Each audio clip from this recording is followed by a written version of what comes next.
bienvenidos sean todos a este episodio estelar de Mujeres Extraordinarias Podcast, un espacio que hemos creado para celebrar y visibilizar el talento, la labor y las historias tan maravillosas de nuestras mujeres hispanas en la región.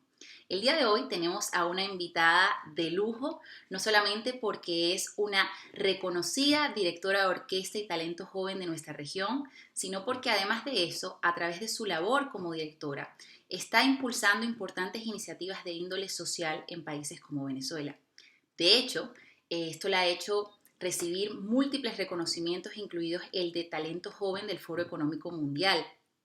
Y para aquellos que ya la están viendo y la reconocen, sí estoy hablando de Elisa Vega y la vital rol que ha tenido en nuestro país Venezuela, porque a través de su ejemplo, hoy en día son miles las niñas y los niños, inclusive jóvenes, que se plantean una vocación musical. Pero vamos a dejar que sea ella la que nos cuente un poquito más. Así que Elisa Vega, bienvenida a Mujeres Extraordinarias.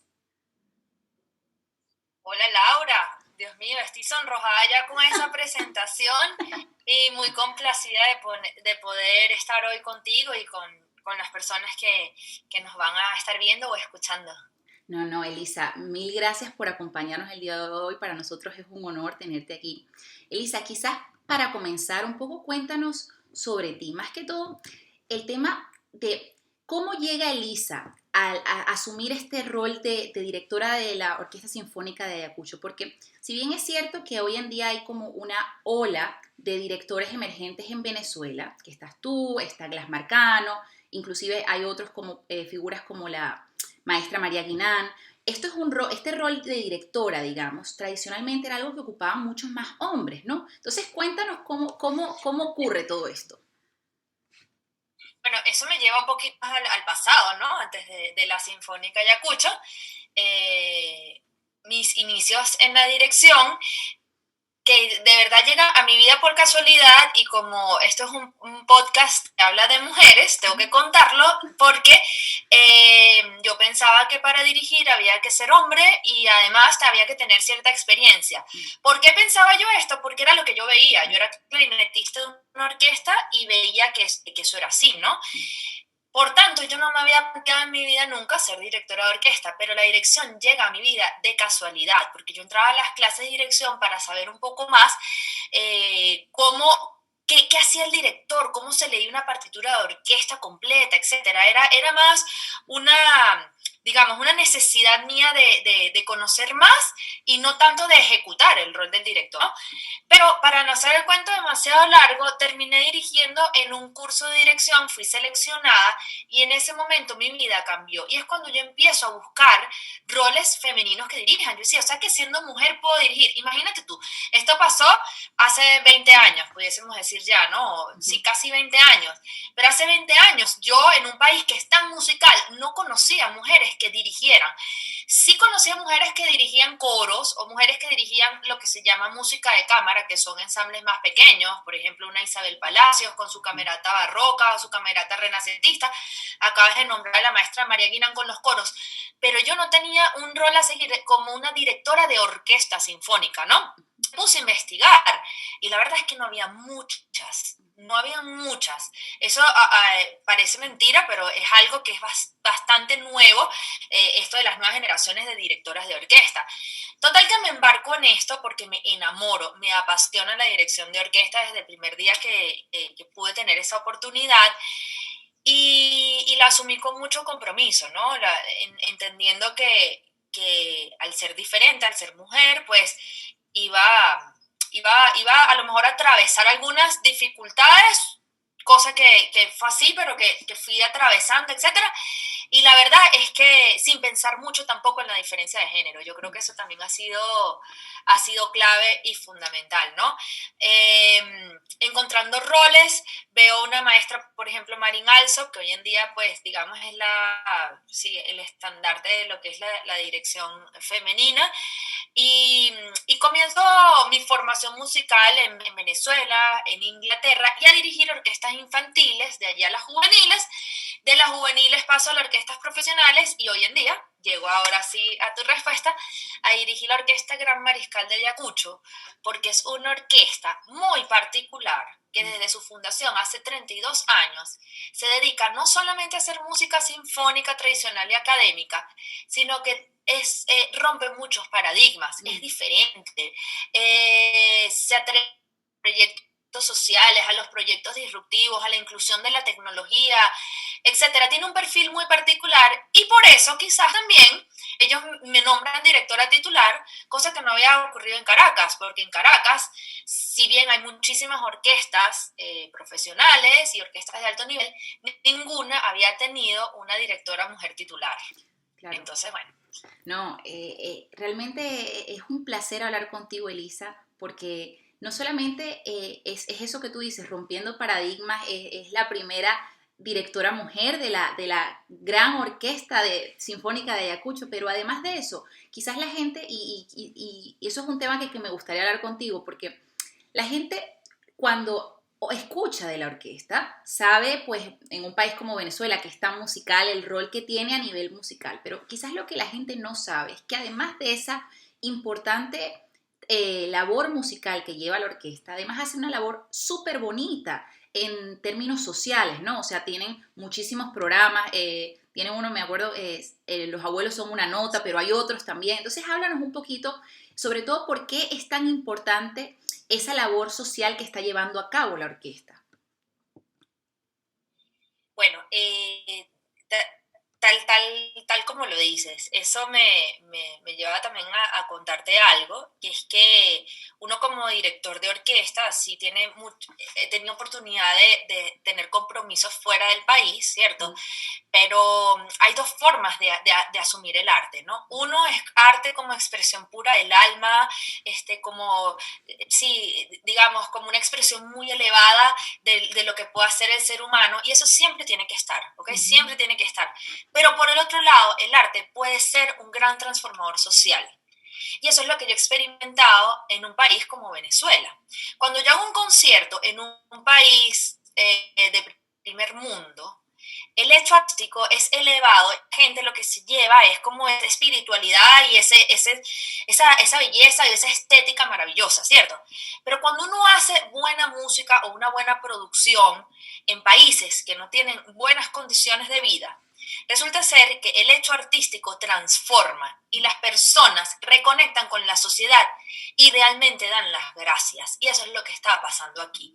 Cada vez que nosotros hacemos una producción de calidad, la gente asiste, entonces dice, wow, aquí no todo está perdido, aquí hay ciudadanía, aquí uno puede ver un futuro brillante, es una orquesta joven, por ejemplo, entonces dice, la juventud sigue haciendo cosas de alto nivel y todo eso conecta con una esperanza de un mejor futuro. Y tú dirás, bueno, esto suena como muy, muy ideológico, pero no es así. Porque si tú vienes trabajando en tu día a día, en una semana, en tu jornada de tantas horas laborales y el cansancio y la inseguridad, etcétera, y tú haces una pausa para ver algo que te genera, digamos, una espiritualidad y una ciudadanía y una conciencia, créeme que te transformas y eso te da aliento y lo he vivido, o sea, lo he vivido, lo he experimentado. Y esa situación, solo esa situación es la que hace que yo sienta que tengo un propósito enorme en un país como Venezuela y me quedo y asumo la dirección artística de la Gran Mariscal de Ayacucho. O sea, esa es la razón fundamental, ¿no? A veces dicen, bueno, los cambios políticos tienen que venir, los cambios no sé qué, pero yo creo profundamente en que un puente cultural es fundamental, por ejemplo, para unirnos en las diferencias, ¿no? Un puente cultural es buenísimo para hacer ciudadanía. Un puente cultural es buenísimo para el encuentro de identidades, para reconectarnos con nuestra nación. Entonces, por allí viene el proyecto. Y allí entonces, se ramifican todos estos programas sociales que tenemos en la orquesta, que asumimos con tanta responsabilidad, Laura, como cuando hacemos, por ejemplo, una ópera o una gran producción, ¿cierto? Porque realmente lo que nosotros tratamos es de que la gente de cualquier rango etario, de cualquier clase social, de cualquier lugar de nuestro país, pueda experimentar el arte, ¿no? Entonces ahí es donde nacen proyectos como Los abuelos son una nota, El viaje al fondo de una orquesta, Dirígenos y Conectando Raíces. No, vamos a estar, es súper interesante lo que estás diciendo, Elisa, porque cuando tú dices nos los tomamos con muchísima responsabilidad, es que yo así lo sentimos todos los que lo vivimos, los que lo seguimos, pero yo siento que más allá es eso que tú mencionas del propósito es fundamental.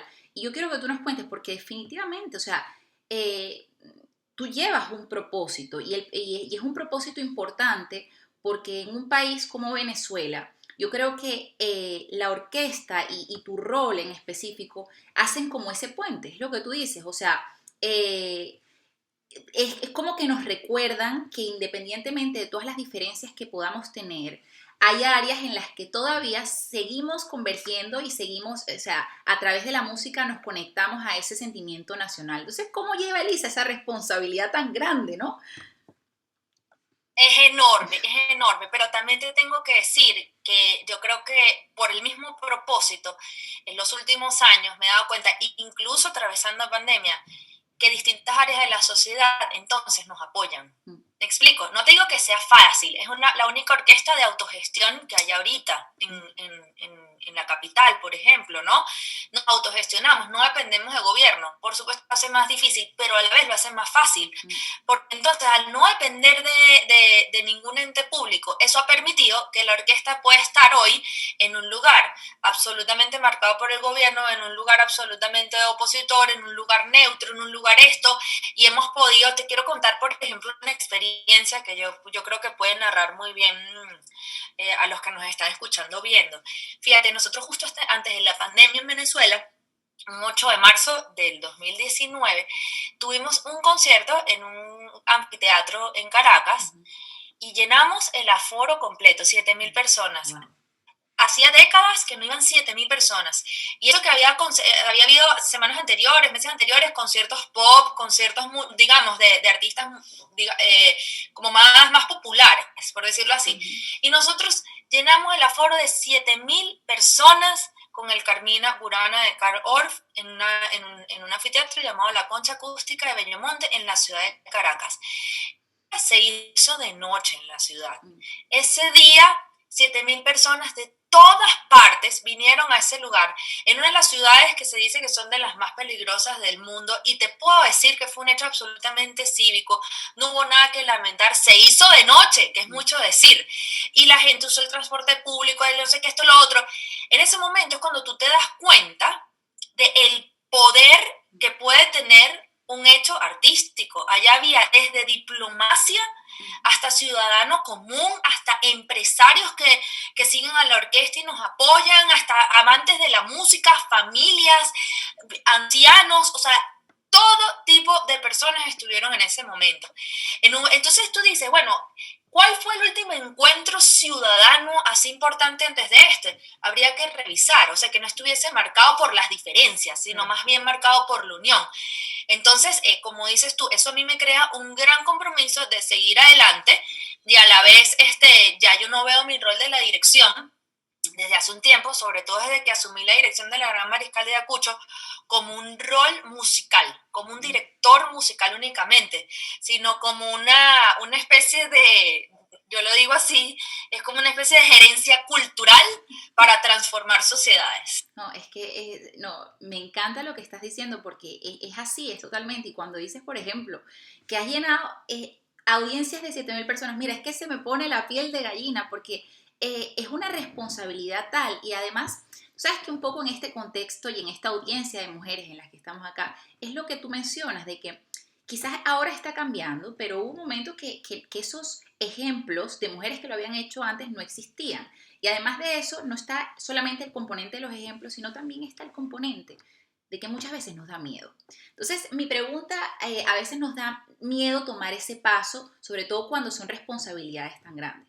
Un poco una pregunta que la audiencia estaba muy entusiasmada por saber es, yo me imagino que el director, pues en su función, de alguna manera tiene que conocer todos los instrumentos, ¿no?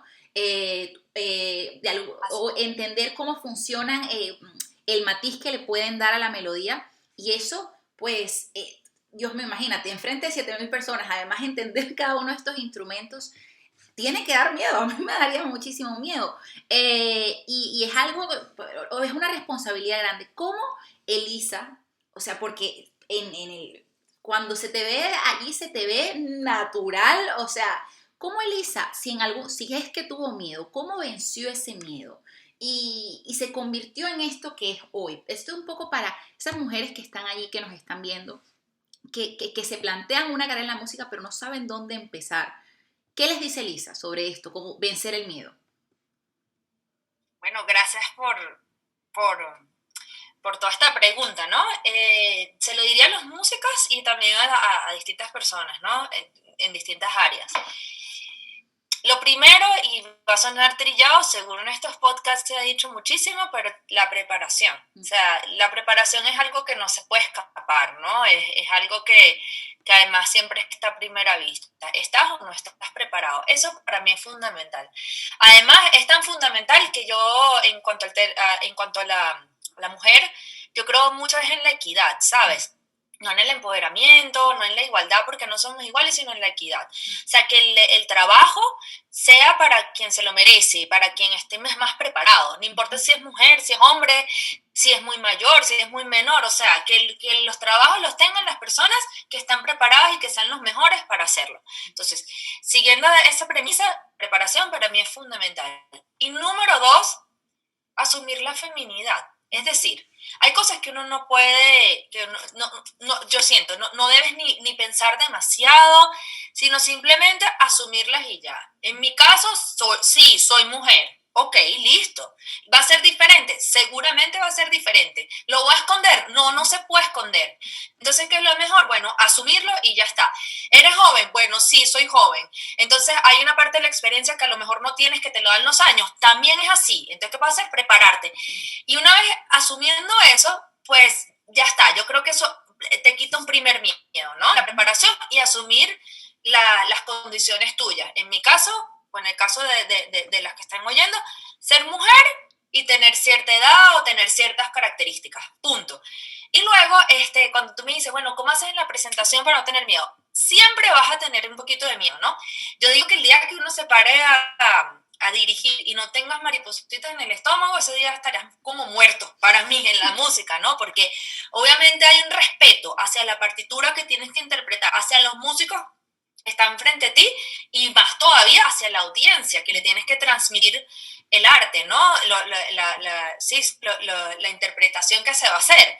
Y ahí uno tiene que estar conectado y, por supuesto, no te digo nervioso, pero absolutamente concentrado. Tiene que haber una emoción, ¿no?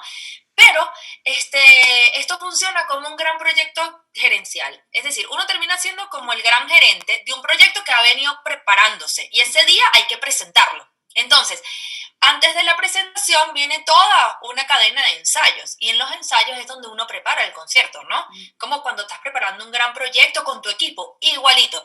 Pues entonces comienzan los ensayos para preparar la obra y allí, digamos, es donde realmente está el trabajo del director, el gran trabajo del director, donde ves los matices, donde se establece el tempo, donde se hace la interpretación en conjunto con los músicos, etcétera. Todo eso se gesta en los ensayos, porque finalmente uno debe llegar el día de la función esté absolutamente preparado y lo que toca entonces ahora es transmitir la emoción tanto a los músicos como al público. No, es totalmente, y qué bonito, ¿no? Qué bonito que todo eso, a pesar de cualquier situación o lo difícil que estemos viviendo, todavía podamos disfrutar de esos espacios donde la musicalidad nos llena y nos emocionamos todos. Yo creo y es que mira, no solamente música, mientras más hechos urbanos existan y de ciudadanía, pues yo creo que los países estarán mejor. Es decir, en países donde uno está absolutamente encerrado por temas de inseguridad, supongamos, ¿no? Si no se genera ciudadanía, espacios, parques, conciertos, teatros, museos, etcétera, no va a existir nunca la oportunidad de que la ciudad mejore. O sea, el espacio público, mientras nosotros hagamos actividades en los espacios públicos, se va a ir recuperando incluso hasta la seguridad, porque es que en el momento en que uno toma con un hecho artístico, con un hecho ciudadano, un espacio, una plaza, y eso está absolutamente comprobado, entonces ese lugar empieza a ser de otro tipo de ciudadanos, empieza a ser de las familias, empieza a ser de la comunidad, empieza a ser un lugar de encuentros y no un lugar de desencuentros. Y eso, pues imagínate, eso, el arte, la música, como dices tú, pero en general, el arte lo potencia por mil. No, y es interesante porque es eso de la ciudadanía, ¿no? O sea, no solamente a través del arte como tal, es estos programas, por ejemplo, el programa Dirígenos, yo me imagino que para una niña joven, verte a ti, es que la tiene que emocionar y ahí se lo plantea y dice, mira, yo no me había planteado ser directora, pero en esta experiencia esto me trajo unas mariposas y yo siento que esto es lo mío. Y lo mismo es, alguien me dijo algo sumamente, cuando les comenté a la audiencia que iba a estar contigo, todos estaban muy emocionados y uno de nuestros oyentes me dijo, la orquesta es portadora de la Venezuela que queremos para todos, ¿no? Entonces, a mí me encantaría saber, desde tu punto de vista, siendo tú la directora, ¿cómo se ve esa Venezuela para ti? Esa Venezuela que todos queremos. Bueno, me encantaría responderte con el modelo de la orquesta, ¿no? Sí, también es algo que he reflexionado mucho y sobre todo también en estos tiempos de pandemia, ¿no? Digamos, he podido elaborar un poco más sobre el tema. Pero me encantaría ver a Venezuela con un modelo de orquesta. ¿Por qué? Porque en una orquesta sinfónica, el director, que se supone que es el líder máximo, es el único que no tiene un instrumento que suena. O sea, la batuta es el único instrumento de toda la orquesta que no suena. El director no suena. Suenan todos los demás menos el líder. ¿Qué significa eso? Que estamos hablando de un líder que tiene que confiar totalmente en cada uno de los músicos. Y por eso me encanta esta analogía con lo que puede ser una organización y un país, ¿no? Entonces, ese líder lo que tiene que hacer es escuchar a cada uno de los músicos y hacer que todo esto engrane y funcione perfectamente. Y más allá, tienes que lograr que instrumentos iguales, vamos a poner una fila de violines, de 12 violines, estén entre ellos absolutamente conectados y amalgamados. Pero los violines son diferentes a la sección de la percusión, que dentro de ellos hay una gran variedad de instrumentos. Y ellos tienen que conectar con los otros. Y más allá todavía, que es lo que más me gusta de esto, que es que dentro de la masa de la orquesta no todo el mundo tiene el protagonismo todo el tiempo. Ahorita soy yo que soy violinista, que tengo la melodía principal, pero luego estoy acompañando a la flauta, que tiene la melodía principal, y la flauta le entrega su melodía, vamos a inventar, a los chelos que estuvieron acompañando. Entonces se crea una dinámica donde cada uno va adquiriendo su preponderancia en un momento particular y el resto del tiempo está al servicio de los demás para que los demás puedan hacer su trabajo. Entonces yo digo, wow, si un país o cualquier organización funcionara un poco más como un modelo de orquesta, yo creo que estaríamos muchísimo mejor. Totalmente de acuerdo, totalmente. Es así. Y qué importante analogía. Elisa. Y me faltó decirte una última cosa sobre eso. Que al final todo este equipo que uno lo puede ver, digamos, como una organización del país o como una organización de X empresa, lo que tú quieras, una corporación, ¿no? Finalmente hacen estos, servir o ofrecer sus productos. ¿Y a quién? A una audiencia, ¿verdad? Que esa audiencia lo que tienen es que deleitarse y sentirse fascinado con lo que tú le estás entregando. Entonces, todo ese engranaje está funcionando para que finalmente haya alguien que lo obtenga. Entonces, bueno, nada, me había faltado ese pedacito de la analogía. Sí, y es que es como una empresa, o sea, es un engranaje que al final, bueno, tiene un consumidor que se deleita, como tú lo dices. Elisa, se nos está acabando el tiempo, pero es que no quiero que se me escape esta pregunta. Tú sabes que, pues obviamente, es como tú dices, eres una directora joven, pero eres una directora que tiene una carrera prominente, ¿no? Si tú me tuvieras que decir cuál ha sido esa enseñanza, la enseñanza más valiosa que has aprendido pues en esta carrera como directora y un poco también si tuvieras que darle un consejo a esas niñas que en unos años quisieran verse como tú, ¿cuál sería esa pues, enseñanza o ese consejo? Bueno, para mí la gran enseñanza ha sido servir.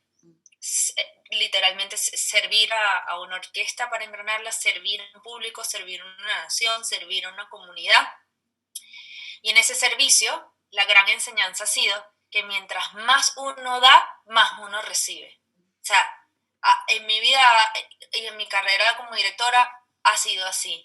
O sea, en los momentos que más he dedicado y más he dado, sin importar, pensando que, bueno, que vendrá de vuelta algo, así ha sido, ¿sabes? Las cosas van viniendo, mientras más va uno dando. Mientras más uno se queda tranquilo, menos vas a recibir. Y eso para mí ha sido fundamental. Esa vocación de servir a través de mi pasión, que en mi caso es la música, me ha dado todo. O sea, me ha dado una forma de vida, me ha dado las grandes satisfacciones, ¿no? Entonces, yo a cualquier joven que le gustase dedicarse a la música, por supuesto, no hay atajo, son muchas horas de estudio, muchísimas. Una carrera larga, horas con el instrumento, pero finalmente cuando la pasión está allí, el amor por lo que uno está haciendo, el camino se hace mucho más ligero. Y finalmente, ¿para qué? Bueno, les diría a todas eso. Desarrollar la vocación por el servicio, que me parece importantísimo cuando uno se dedica a carreras artísticas. Y bueno, ahí estaría para mí la clave del éxito. Totalmente. No, Elisa, tú sabes que además de eso, acá en Mujeres Extraordinarias tenemos una tradición y es que cada invitada que tenemos nomina a otra mujer que ella considere que tiene, o sea, una historia maravillosa que contar de la que muchas mujeres se pudieran inspirar. ¿A quién nomina Elisa Vega? ¡Ay, qué tarea tan complicada! Pero ya sé a quién voy a nominar. ¿Puede ser venezolana? Puede ser venezolana, claro, por supuesto. Bueno, hay una joven que se llama Toti. Okay. Después yo te voy a dar bien sus datos. Y ella tiene una historia extraordinaria porque se cría en Canaima. Wow. Su madre y su padre tienen como un campamento en ese lugar, y ella puede contar muy bien cómo a través de su historia de vida ella conecta con tradiciones, y eso le puede servir a cualquiera de la región también, conecta con identidades, luego en su juventud se desconecta totalmente de eso y cómo ella vuelve a reconectar con eso. Wow. Una mujer maravillosa, sí, de verdad, y encantadora. Además que ese tema de que en Canaima hay todo el tema de la sostenibilidad, de cómo, ¿sabes? Se mantienen... No, excelente. Bueno, Toti, si nos estás viendo, invitadísima. Toti Rodríguez es la que yo te recomendaría, que puede llenar a los que escuchen el podcast, los va a llenar de ilusión y de pasión. Perfecto, Toti Rodríguez, bueno, ya sabes, estás invitada cuando quieras. Y Elisa, bueno, de nuevo agradecerte. Esto ha sido una conversación sumamente gratificante. Esta es tu casa cuando quieras volver. Y muchísimas gracias por el tiempo y el espacio. Señores, esto fue Mujeres Extraordinarias. Muchas gracias, Elisa.